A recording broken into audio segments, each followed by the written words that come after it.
Good morning. It's a great day for learning with Hamburg Middle School. Please stand for the Pledge of Allegiance in a moment of silence. I pledge allegiance to the flag of the United States of America and to the republic for which it stands, one nation under God, indivisible, with liberty and justice for all. Thank you. You may be seated for the morning announcements. Good morning, everybody. Somehow we found ourselves together in June. It is June 1st, 2020, and today is day 4. Happy birthday over the weekend, Lorelei Ford, Veronica Hill, and Matt Nesterwitz on Saturday. And on Sunday, Morgan Sawalik and Ms. Texedo celebrated their birthdays. Today, a special happy birthday to Maeve Regan. Hope you have a great one as well. The answer to Friday's library trivia question, Nathan Hale's Hazardous Tales was the series that Nathan Hale wrote. Today, your question is this.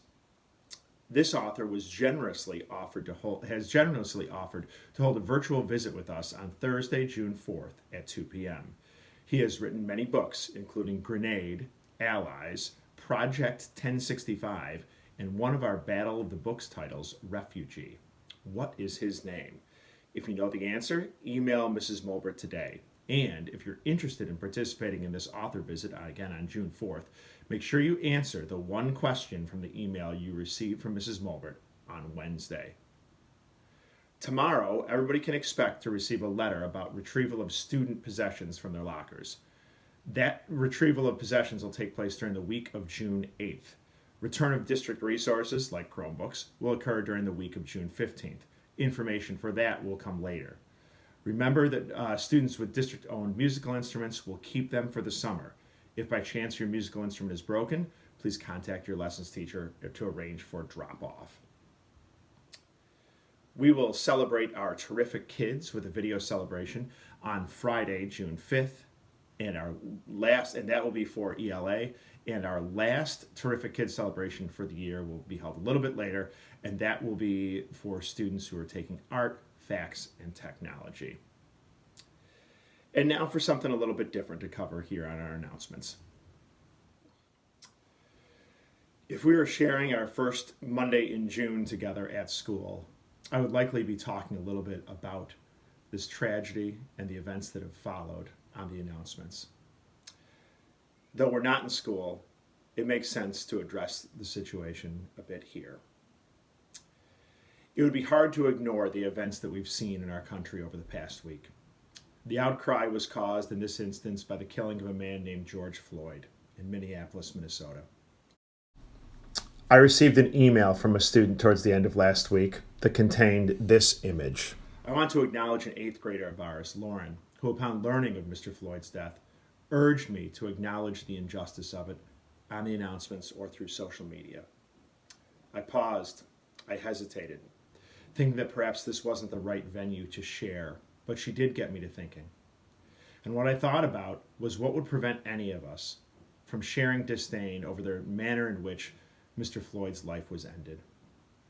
Over the past weekend, we've seen protests throughout cities and towns in our nation. All were peaceful at the start, but too many did not end up that way. One phrase that keeps running through my mind is something that Dr. Martin Luther King Jr. said in his letter from Birmingham jail. Injustice anywhere is a threat to justice everywhere. There is a great injustice that happened in Minnesota, and justice now seems to be threatened throughout the nation. A man was unjustly killed, and the reaction to that has turned from protest to violence and further injustice. What are we then left to do? What are we, Hamburg Middle School, going to do? How is a problem like this, so large, so pervasive, so long-lasting, to be solved? And by us? Let's think back to a time earlier in this school year when we welcomed a speaker named Ken Nwadike Jr. You might remember him as the free hugs guy. He made his mark by attending protests in cities where tensions between races, between civilians and uniformed officers was high, following events a lot like the one that happened last week. And what did Ken Nwadike do? He hugged somebody.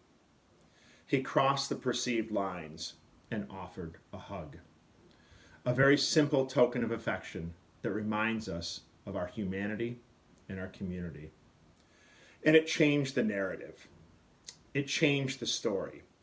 And though protests have continued, then at least the stories were changed for those who were involved. Think of that power. The power of one person. The power of one. The power of taking that step. Now, we all know a hug is not something that we can do today. And it's never something we can do if somebody is unwilling. But focus on that power of the one. The power that all of us have.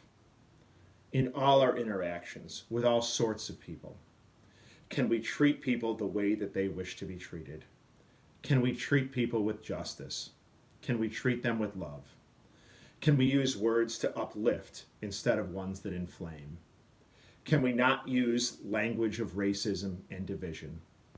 Can we look at someone for who they are and not for their skin color, not for their orientation, not for their religion, and not for the uniform that they wear? I would say emphatically, yes, that we can do that. But it takes each of us to make that decision and to take that step. Is this all we can do? This applying of the golden rule that we've heard forever? Is it all we can do? No. But it's what we can all do.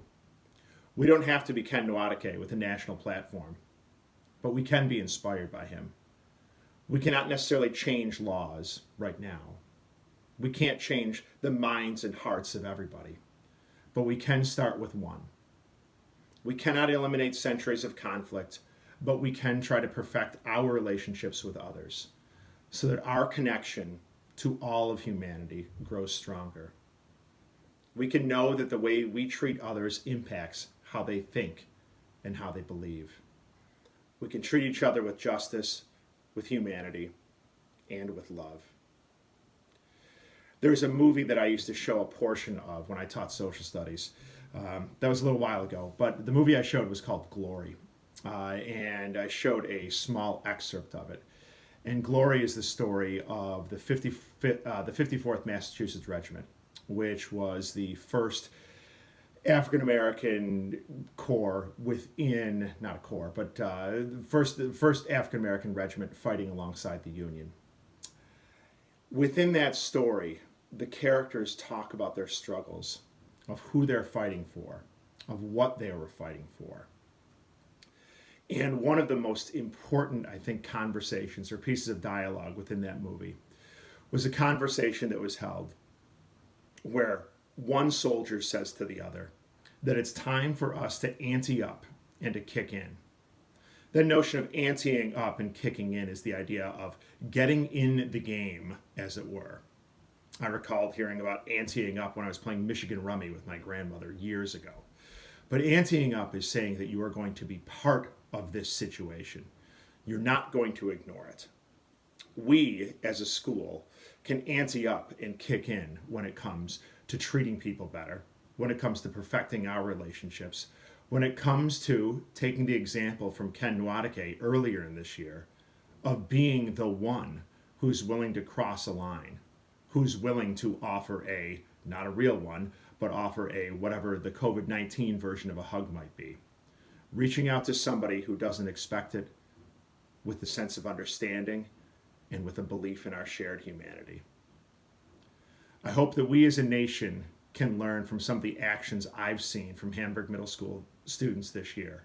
I hope we can learn from somebody like Lauren, who talks to me, emails me, and says, we should be addressing something like this, because she's absolutely right.